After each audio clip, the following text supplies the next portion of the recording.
Hello everyone, कैसे हैं आप सब लोग। आज एक न्यू सीरियल स्टार्ट करते हैं जिसका नेम मून एंड डस्ट है। इसकी 6 एपिसोड है। इसकी एक एपिसोड 15 मिनट तक की है।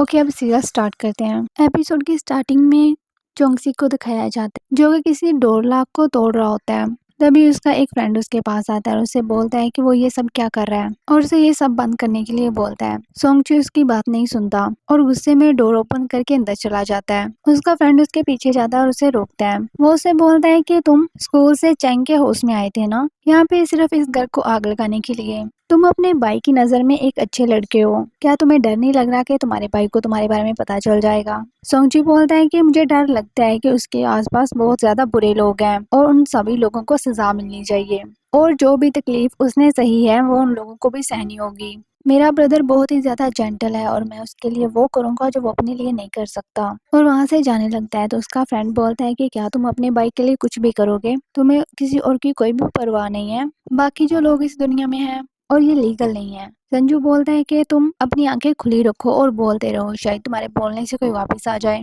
फिर वो एक गराज में जाता है जहाँ पर एक बाइक खड़ी हुई होती है। वो उस बाइक पे पेट्रोल फेंक देता है। फिर वहीं पे खड़ा उस बाइक को देखता है और गुस्से में वो उस पूरे गराज को आग लगा के वहां से जाता है। वो अपने फ्रेंड के पास से गुजरने लगता है तो वो उससे बोलता है कि तुम एक मेंटल डॉग की तरह हो। सोंगजी बोलता है कि अगर कोई मेरे ब्रदर को बुली करने की कोशिश करेगा तो उसके साथ यही होगा, उसे उसकी कीमत अदा करनी होगी। फिर एक फ्लैशबैक का सीन दिखाया जाता है जहाँ पर कुछ गुंडे सोंगजी के ब्रदर को काफी ज्यादा बुली कर रहे होते हैं और उसे मारते भी हैं। तभी उनका बॉस सोंगली के पास आता है और उसके बाल पकड़ते हुए बोलता है, मैंने तुम्हें वार्न किया था, डॉग की तरह रिंग के भीख मांगना बंद करो। मैं जब भी पेमेंट लेने के लिए आता हूँ ये सब कुछ ही होता है। क्या तुम मुझे अपना शुगर डैडी समझते हो। सोंगली डरते हुए बोलता है, अगर कर्जा लिया है तो उसकी अदायगी भी तो करनी होगी ना, ये तो नेचुरल है। बॉस उसके बाल खींच के उसका सर पीछे कर देता है और बोलता है कि इस वर्ल्ड की रियलिटी तो ये है कि तुम जैसे लोग कभी भी पैसा नहीं कमा सकते और अगर मेरे पास पैसे होते हैं तो तुम्हें मैं एक पैसा भी नहीं देता। और अब मैं इस बात का ध्यान रखूंगा कि तुम 1% भी अर्न ना कर सको और अब तुम देखना कि मैं क्या कर सकता हूँ। और उठते हुए बोलता है कि अगर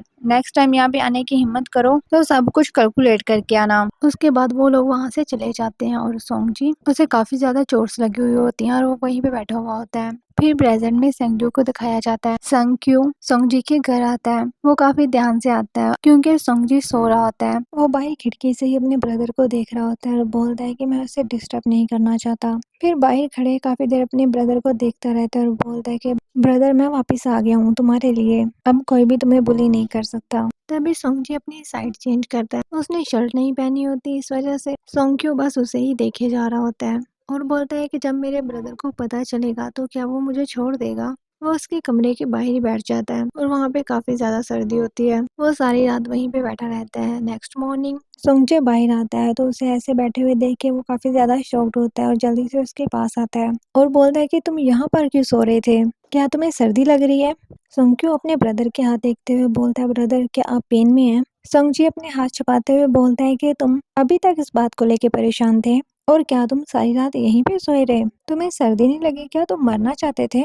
सोंगक्यू बोलता है कि मुझे डर था कि मैं आपको जगा ना दूं, अब मैं वापस आ गया हूँ तो क्या आप खुश हैं।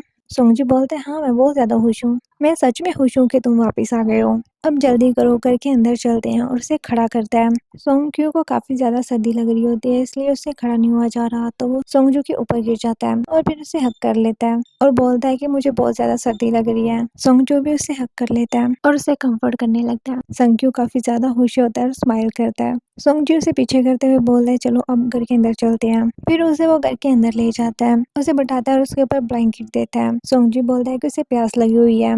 सोंगजी जल्दी से उसे पानी देता है। सोंगक्यू बोलता है, ब्रदर अगर मैं सब कुछ गड़बड़ कर दूं तो क्या तुम मुझे अकेला तो नहीं ना छोड़ोगे। सोंगक्यू बोलता है कि ये तुम क्या बकवास कर रहे हो, मैं तुम्हें कभी भी अकेला नहीं छोड़ूंगा। सोंगक्यू जल्दी से उसे हक कर लेता है और सोंगजू भी उसके बालों को सहलाने लगता है। नेक्स्ट सीन में वो दोनों ही कैफे में होते हैं। सोंगजी एक लड़की को ऑर्डर दे रहा होता है और वो उस लड़की को ऑर्डर देते हुए स्माइल करता है। सोंगक्यू ये देख के काफी ज्यादा जेलस होता है। उस लड़की के जाने के बाद वो सोंगजी को अपनी साइड पे करता है और उसके हाथ पे हाथ रखते हुए बोलता है, ब्रदर क्या आपको पता है आप दूसरों को देखकर बहुत ज्यादा स्माइल करते हैं और मेरे साथ भी, लेकिन मैं सोच रहा था क्या आप सिर्फ ये मेरे लिए कर सकते हैं और कुछ ऐसी चीजें जो सिर्फ मैं आपके लिए कर सकता हूँ और आप मेरे लिए। सोंगजी बोलता है, तो क्या तुमने उसे ढूंढ लिया। सोंगक्यू बोलता है नहीं अभी नहीं, मैं अभी तक सिर्फ उसे ढूंढ रहा हूँ, तो क्या आप मेरी हेल्प करेंगे उसे ढूंढने में। सोंगजी प्यार से उसके चिक्स पे हाथ रखता है और फिर से अपना काम करने लगता है। सोंगक्यू उसे बैक हक कर लेता है और बोलता है ब्रदर, जब भी मैं वापस आता हूँ तो टाइम बहुत ही ज्यादा जल्दी गुजरता है। मैं चाहता हूँ कि मैं 24 घंटे आपके साथ रह सकूँ। काश कि मैं दिन के 24 घंटे आपके साथ रह सकता। सोंगजी थोड़ा सा नर्वस और शाय भी होकर बोलता है ठीक है, तुम मेरे साथ रह सकते हो 24 घंटे। सोंगक्यू ये सुन के काफी ज्यादा खुश होता है और उसे अपनी तरफ करते हुए बोलता है सीरियसली। सोंगजी हाँ बोलता है। सोंगक्यू काफी ज्यादा खुश हो जाता है और बोलता है ठीक है, मैं अभी आता हूँ, और वहां से चला जाता है। सोंगजी अपने कानों पे हाथ रखता है जो कि काफी ज्यादा रेड हो रहे होते हैं। उसके बाद वो काम करने लगता है, तभी वो गुंडे वहां पे आ जाते हैं।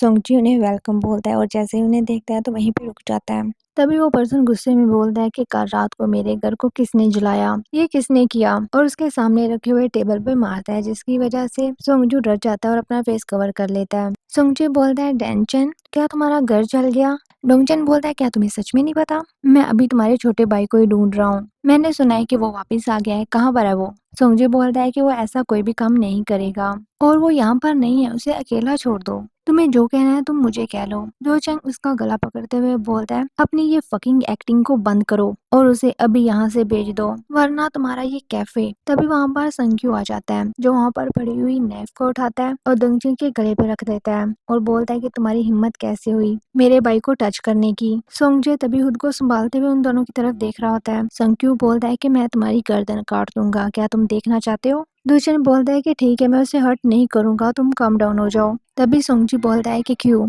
क्यों इसे छोड़ दो, मैं इसे संभाल लूंगा। सोंगजी का फेस देख के वो थोड़ा सा काम डाउन होता है, लेकिन वो दोषी दूचेन की गर्दन पे थोड़ा सा कट लगा देता है और जल्दी से उसको छोड़ के सोंगजी के सामने आ जाता है और दूचेन को नाइफ दिखाते हुए बोलता है कि अपने साथियों के साथ यहाँ से चले जाओ। और यहीं पे ये एपिसोड एंड हो जाती है। Okay, bye bye.